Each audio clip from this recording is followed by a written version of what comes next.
Durante a nossa vida, surgem muitas questões e nem sempre encontramos as respostas que buscamos. O Espiritismo oferece o esclarecimento para nos ajudar a enfrentar os desafios da vida. Está começando mais uma edição do programa Vida em Foco e você é o nosso convidado especial. Fique conosco e acompanhe os assuntos de hoje.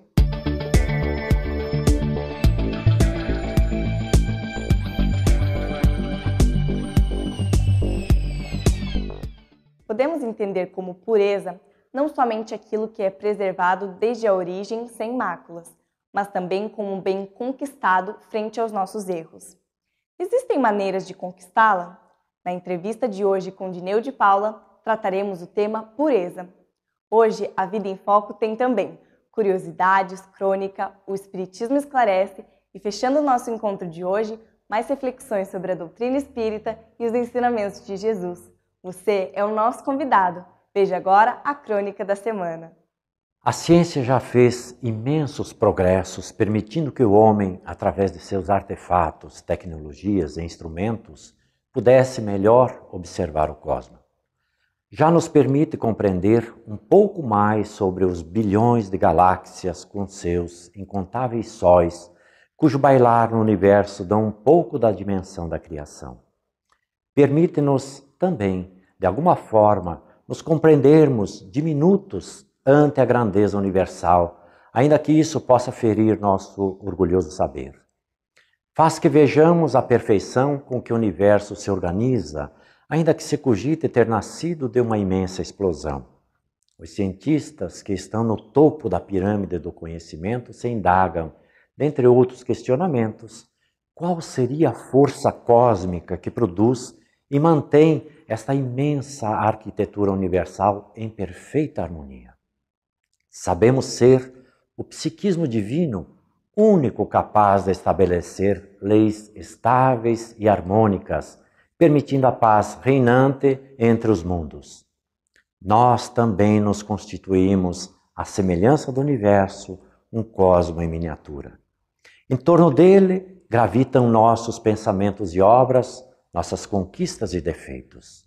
Gravitam também outros psiquismos, com os quais nos afinizamos e mantemos contatos. Igualmente, por simetria com o universo, somos educandários divinos únicos, ainda que orbitem em torno criaturas semelhantes. Nos constituímos nesse cosmo divino no qual somos o governante, para ali fazer morada a paz e o bem, permitindo que a convivência com outros cosmos igualmente seja harmônica.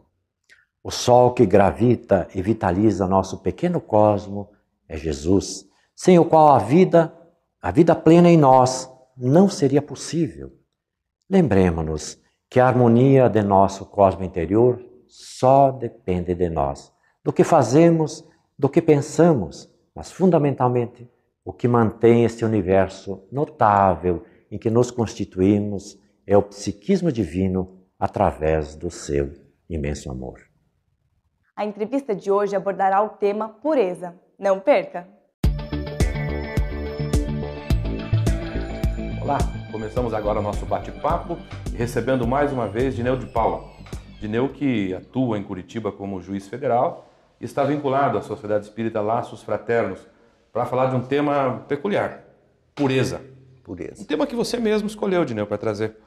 E Dineu, na concepção espírita, o que seria essa pureza que gera a felicidade? Na concepção espírita, os espíritos eles não são criados puros. A pureza é a meta. Eles são criados simples e ignorantes, ou seja, como se fosse uma tela em branco, onde o próprio espírito vai escrevendo as suas experiências. No começo, ele não tem nada, ele é guiado pelos instintos.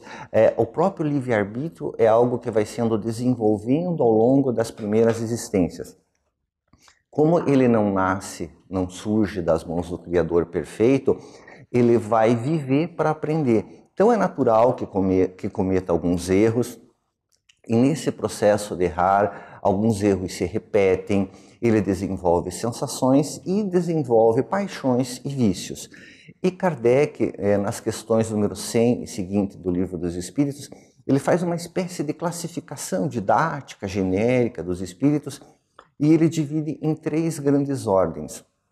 A primeira ordem seria dos espíritos imperfeitos, onde a característica dos espíritos imperfeitos, que é a imensa maioria da humanidade da Terra, seria a propensão ao mal e preponderância da matéria sobre o espírito. Ou seja, uma identificação com a matéria, com seus prazeres, com tudo que ela causa, com tudo que ela gera, o egoísmo, os interesses, e um certo gosto por vícios como gula, maledicência. Então tem uma certa propensão para o mal. É mais ou menos onde nós estamos, é? É o grosso da humanidade, entende? Uns melhores, outros piores, mas que ainda tem um certo gosto por coisas erradas. Na sequência surgem os bons espíritos, que eles só têm o desejo do bem, ou seja, eles já venceram o desejo do mal e a preponderância do espírito sobre a matéria. Então, as considerações morais, elas são mais relevantes. A criatura aceita sofrer prejuízos para viver o que ela acha correto. E ela já superou esse desejo do mal. Não é uma coisa de ignorância, é alguém que conhece muito, porque já viveu bastante.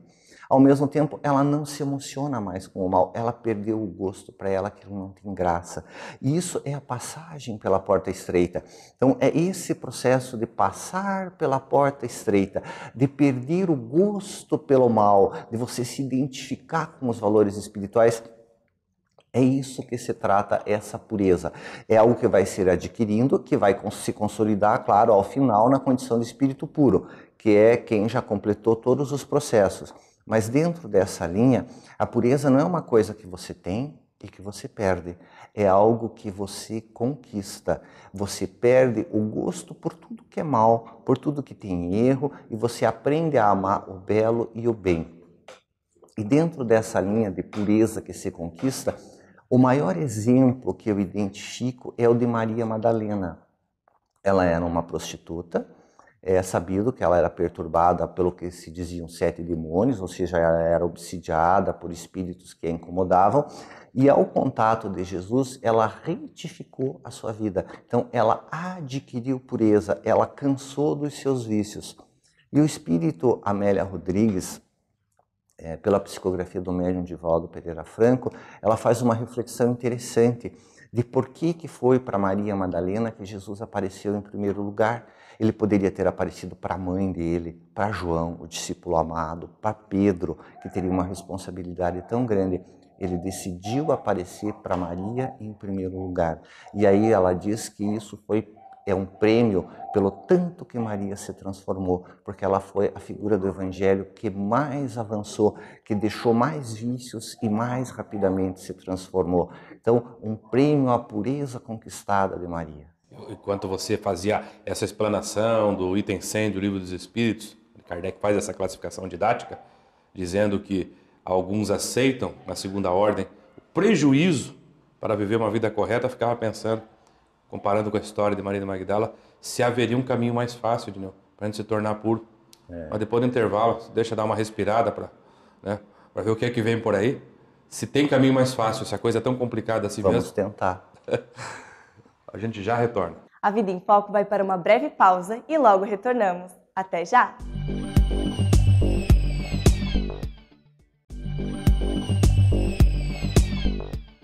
Voltamos com a entrevista e o tema de hoje nos traz reflexões acerca da pureza.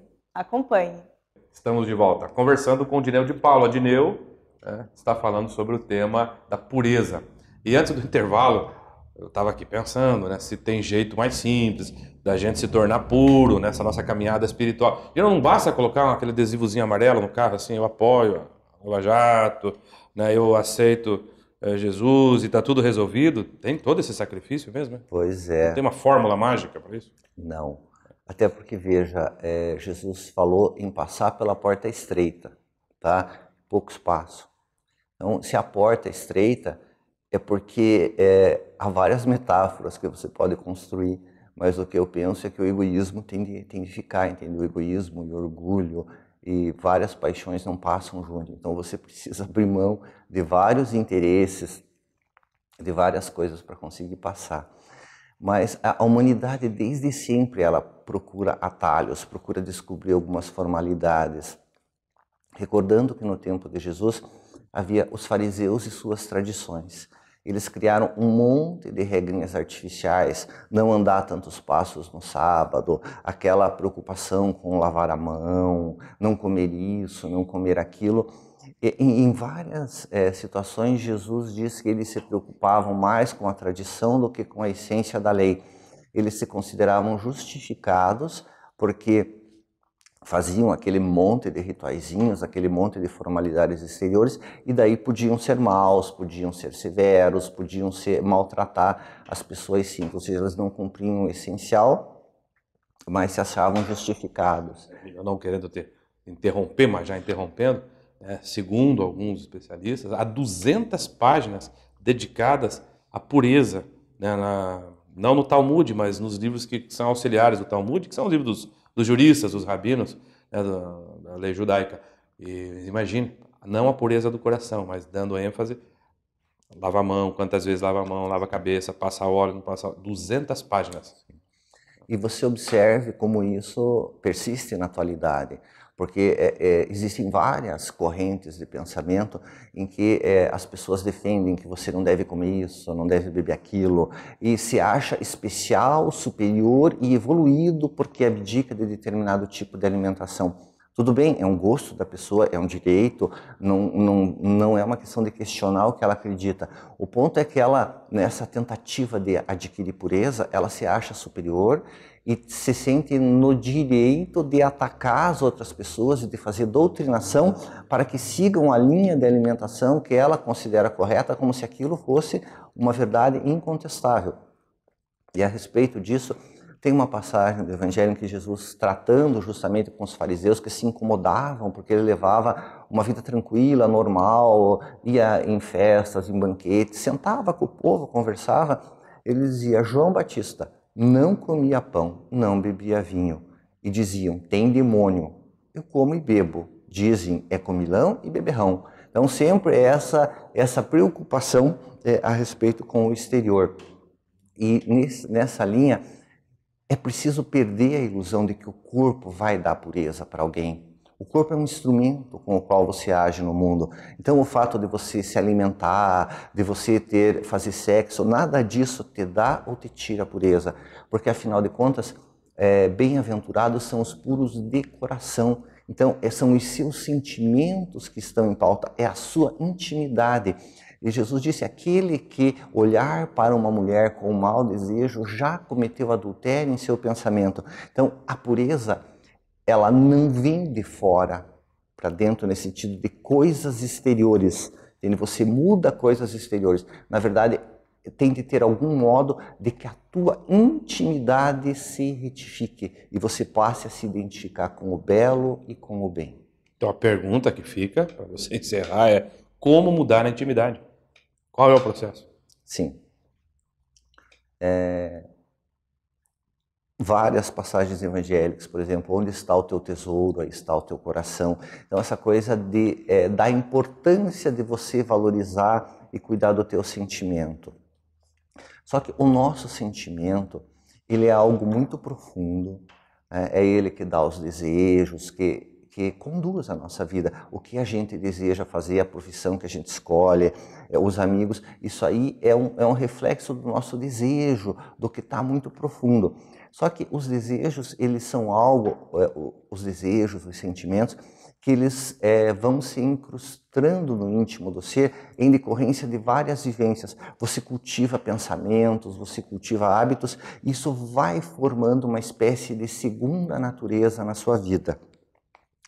Só que um detalhe que o Espiritismo diz é que o progresso intelectual ele deve engendrar o progresso moral. Ou seja, os teus recursos intelectuais, a tua apreciação da vida, deve fazer com que você identifique como você deve ser e a partir daquilo gradualmente fazer um esforço em incorporar aquilo na sua vida. Então identificar o que em mim é estranho, por exemplo, a maledicência, a gula, a preguiça, num processo realmente racional, de estudo, observando a vida de pessoas virtuosas, Identificar. E a partir dessa identificação mental, essa coisa cerebrina, ela deve ajudar você a se retificar. Porque o progresso ele se dá em sentido intelectual e em sentido moral. O progresso intelectual se refere ao raciocínio. O progresso moral é com sentimento e com conduta. E entra nisso que se denomina praxis. Ou seja, eu vejo como eu devo viver e eu escolho viver aquilo. Eu vou disciplinando a minha vida. Entende? A partir do momento em que eu começo a conter esses desejos e começo a viver como uma pessoa pura, como eu devo viver, gradualmente isso vai condicionando a minha intimidade, porque a disciplina antecede a espontaneidade. Da mesma forma que eu interiorizei sentimentos maus ao longo de minhas vidas, agora é a hora de fazer o movimento inverso, de identificar virtudes que eu acho apreciáveis e começar a vivê-las. E gradualmente esse processo de viver vai mudando o meu sentimento. Então realmente é um processo de disciplina, de manter a conduta ao longo do tempo. Muito embora não tenha vantagens aparentes, imediatas, mas o que se espera é que ao longo do tempo, é isso? Com certeza. Então, muitas vidas talvez? Depende, Márcio. Observe Maria Madalena. Maria Madalena fez a transição a golpes de vontade. Paulo de Tarso, né? Paulo de Tarso também. Veja, se você observa os evangelhos, como era a conduta dos apóstolos antes, Pedro, como ele era alguém impetuoso, às vezes até meio irascível, né? Você observa, às vezes, nos livros de Chico Xavier, que especialmente naquele livro Boa Nova, que relata passagens do Evangelho, como Pedro se modificou ao longo do tempo, ele virou outra pessoa. Então é a coisa da vontade. A vontade ajuda você a se transformar, mas é preciso uma vontade firme, né? Uma disposição, quem eu quero ser e passar a ser. É fácil? Não. Mas não tem saída rápida. Ok, Edinão. Não, mas já deu uma esperança aí com 3, pelo menos, exemplos importantes. Vários, né? É possível, é só fazer. Tá bom, Edinão, muito obrigado. E a você que nos acompanhou, permaneça, o programa prossegue. Você tem uma dúvida e quer que respondamos? Envie por e-mail no endereço contato@avidaemfoco.com.br a sua pergunta. Acompanhe agora o quadro Espiritismo Esclarece, pois esta poderá ser a resposta que você procura. Nesses momentos que o nosso país vem passando, mais de uma vez já me perguntaram a respeito de qual deve ser a postura do espírita diante dos acontecimentos políticos?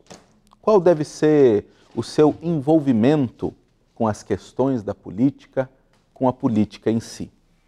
Bom, para começar essa resposta, temos que considerar que a posição do espírita diante da política é a mesma que deve ter diante das questões da educação, da saúde, da segurança.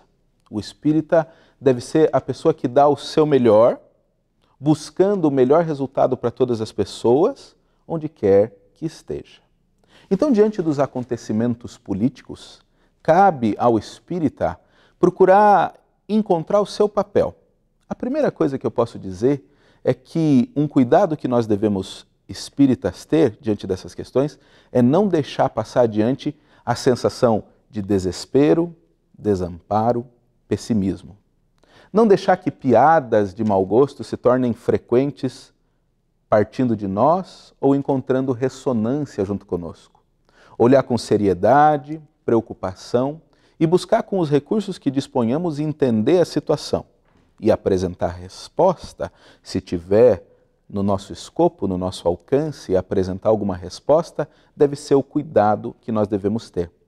Nós devemos sim nos informar a respeito dos acontecimentos, fazer o nosso juízo, buscar com as informações que disponhamos ter um valor adequado de tudo que está acontecendo. Mas não cabe aos espíritas entenderem que podem se organizar como se fosse uma espécie de partido. A bancada espírita, os espíritas defendem isso ou aquilo. Nos lances da vida social, nós somos aqueles que defendem os princípios do cristianismo. Aqueles que são contra o aborto, estamos junto com eles. Aqueles que são a favor da redução da desigualdade social, com eles estamos. Aqueles que querem melhorar a saúde, o saneamento, o que quer que seja, também ofereceremos o nosso apoio. Mas nunca daremos espaço ao centro espírita para se tornar um campo de debate político e embate no sentido de querer lançar um candidato, apoiar essa ou aquela pessoa, ou ideias sobre as quais não temos condição de fazer julgamentos mais completos. Então a postura do espírita diante da política deve ser, ao mesmo tempo, se engajar para conhecer o máximo possível e ser prudente para não querer dar respostas a questões que não consegue alcançar, fugindo de um partidarismo que seria sectário, divisor, mas buscando nos integrar nas causas que sejam importantes. Então, espíritas, busquem ter uma atuação política diante da sociedade, oferecendo os teus valores para a solução dos problemas comuns, mas não caiam nos desfiladeiros e frequentemente dentro de campos nos quais nós não conseguimos nos movimentar bem e encontrar boas soluções da política do mundo. Alberto Almeida nos traz momentos de reflexão com o quadro Espiritualidade em Gotas. Fique conosco! Qual é a sua missão? Os espíritos elevados desempenham missões? Essa é a questão 571 de O Livro dos Espíritos.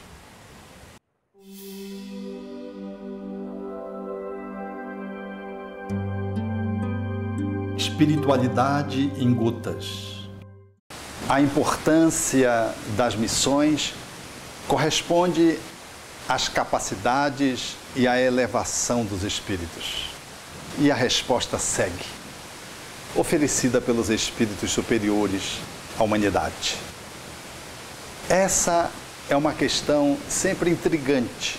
Qual a minha missão? Todos se perguntam e, muitas vezes, varam a vida repetindo a mesma pergunta. Sempre com foco de que missão é algo extraordinariamente grandioso. Foca-se na missão dos grandes homens, das grandes personalidades. Na realidade, é uma evocação que se faz a partir da vaidade e do orgulho. Porque queremos desempenhar missões, mas missões que sejam importantes, grandiosas, marcantes, coletivamente reconhecíveis, e nos perdemos de nós mesmos sem considerar o que é missão na proposição que os espíritos ofereceram. É compreensível de que cada ser que renasce traz, do ponto de vista do objetivo da sua reencarnação, uma mistura em que pode envolver expiações, revisão de contas, de aprendizados, provas, aprendizados novos e missão que envolve ensinamentos, ajudas que se pode estabelecer aos outros. Um mix dessas três proposições, desses três objetivos, quase sempre comparecem na reencarnação de cada pessoa que está na Terra, guardando naturalmente uma predominância de uma delas. Todavia, todos temos missões. Mas a missão, necessariamente, não é revolucionar o mundo, mas revolucionar o mundo de si mesmo. Não é fazer uma contribuição coletiva imensa para um país, para uma cidade. É coletiva para atender a família. Não é, de modo algum, algo que lhe guinde à posição de um Nobel da Paz, mas é um comportamento que gera a nobreza da pacificação de um relacionamento interpessoal com um filho, com um parceiro, com a parceira, com um pai. Todos temos missões. Missões que envolvem contribuições sociais, às vezes que passam desapercebidas no âmbito da atividade profissional. Missão que às vezes cuidar de um filho que guarda uma deficiência. Missão que é de restaurar um valor para a comunidade onde você vive. Missão que fundamentalmente é dar uma contribuição social, familiar, comunitária, mínima. Mas, fundamentalmente, todos trazemos uma missão que é essencial para que as missões outras possam se concretizar, seja no nível micro ou macro.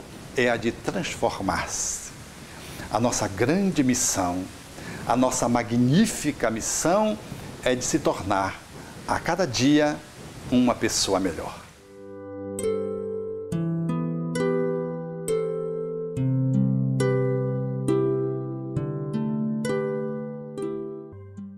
Obrigada pela sua companhia. Estamos chegando ao fim de mais uma edição. Caso você tenha perdido alguma parte do programa ou queira rever aquela entrevista preferida, acesse www.avidaemfoco.com.br ou também acesse o canal da Vida em Foco no YouTube. Lá você encontra todas as edições produzidas até hoje. Nós ficamos por aqui com o desejo de uma semana com muita luz e alegria a todos. Aguardamos você na próxima edição da Vida em Foco. Até lá!